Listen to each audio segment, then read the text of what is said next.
তো hello farmer, কেমন আছেন? আশা করি ভালো আছেন।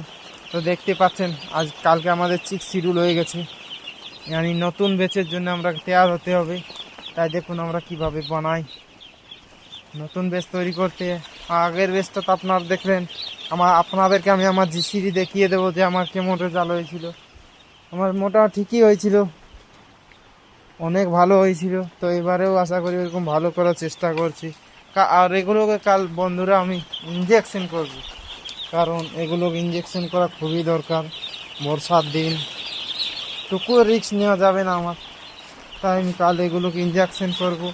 ইঞ্জেকশন করে এগুলোকে আপনারা যদি ফার্ম থাকে তাহলে আপনারা 3 দিন বয়সে ইঞ্জেকশন করতে পারেন, কারণ 3 দিন বয়সে যদি এমিকেশন করেন অনেকটাই মুরগিগুলো এক নম্বর মোর্টালিটি কমে যাবে, আর আপনার মুরগিগুলো গ্রোথ भी হয়ে যাবে।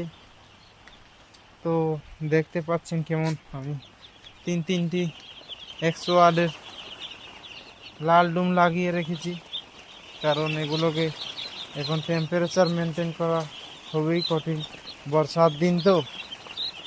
তো দেখতে পাচ্ছেন চিকগুলো খুব